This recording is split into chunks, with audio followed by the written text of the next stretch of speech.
We go back now to our top story. Quebec is going ahead with its decision to increase tuition fees for out-of-province students who want to study at the province's English universities. The province also plans to impose new requirements to ensure 80% of those students learn French. And joining us now is Higher Education Minister Pascal Dery. Thank you for being in studio with us. Thanks for having me. So it's been 2 months, almost to the day, since that initial press conference where you made this announcement. The plan initially was to almost double the fees. Now you've settled on $12,000 instead of $17,000, and there's the exception for Bishop's University. Isn't that an admission that perhaps you went too far the first time and there wasn't enough consultation, given that you've had to backtrack essentially? I would not say that. Actually, it's beneficial for all of us today to have those kind of measures and adjustments. We have a Francization plan. We have to go back to May 15th, the last time I spoke with the universities and I sent them a letter. I was sharing my concerns. We're sharing our concerns about Francization, about the retention of Canadians outside Quebec, about also the deregulation, the fact that there was an imbalance between the two networks. This was all shared at the beginning of the mandate. And then after that, we've seen a couple of initiatives here and there from Concordia, McGill, but there wasn't really an engagement, an official engagement, commitment from the universities until that time where we saw, where we sat down with Premier Legault and the universities, where they actually shared with us an initiative of Francization. And I think this is where that 40%.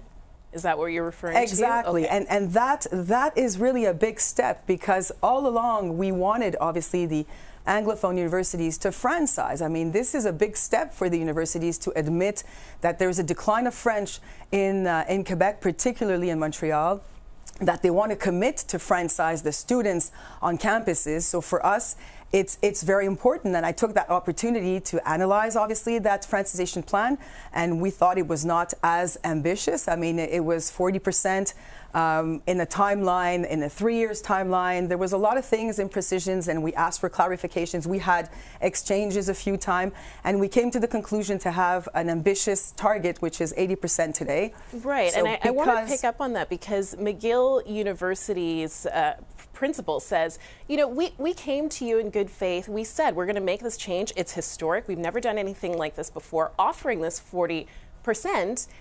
And now, you know, you turn around and you double it, which is something that's unattainable for us. And it really feels, you know, less like a fair compromise and more like a slap in the face. How do you respond to that? I think we need to put the things back into context. I mean, that 80%, we need to understand in that 80%, you have a 18% that can be added to that target, which is the francophones that they have on campuses right now. You have French, you have Belgians. These people, these students could be added to that target. Okay, I want to go back again to that initial press conference on October 13th, where you were with your colleague, the minister responsible for the French language, Jean-François Roberge. He basically said, you know, most students from outside Quebec leave after graduation, but he blamed those same students for anglicizing Montreal and contributing to the decline of French in Quebec. How can they do that if they're not here over the long term? Which one is it? Because those two statements seem to be contradictory.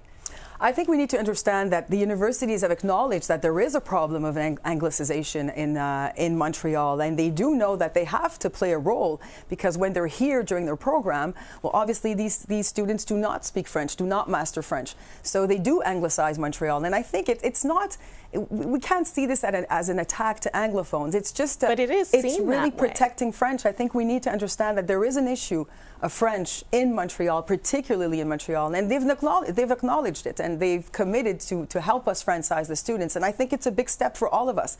I think at the end of the day, it's going to be beneficial for Quebec economy. These students will be francized, and we need to understand that, you know, the target of 80% is over time. It's gradual. Just quickly before we wrap up, because you said this isn't an attack on anglophones, but for a lot of people it is perceived that way. And some say this seems to be like a political knee-jerk reaction. The PQ is surging ahead of the CAQ in the polls, which is something that we haven't seen in a very long time. The Premier's personal popularity is plummeting, and all of these measures that appear to be targeting the Anglophone community in Quebec are aimed at shoring up support amongst nationalists who may be turning now to the PQ. How do you respond to that? Well, I've been working with the universities and I've been sharing those concerns way before that. I mean, since I came into function at the beginning of the mandate, this was the first thing I've shared with the universities.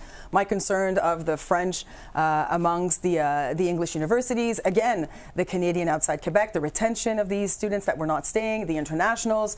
It was all shared at the beginning of the mandate. So it's back in May, back in April when I first met with these universities.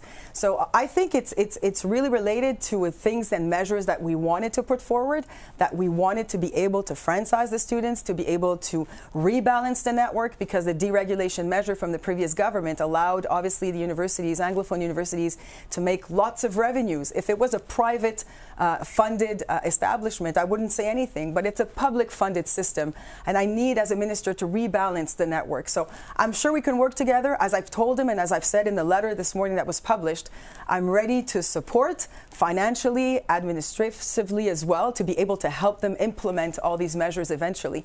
But I'm pretty sure we're going to be able to work together and make sure we franchise as many students as we can. Like this, they can stay here and work in Quebec, work in Montreal particularly, and be integrated in the society, basically. Okay, we'll have to leave it there. Madame Dery, thank you again for your time today. Merci, thank you. Merci.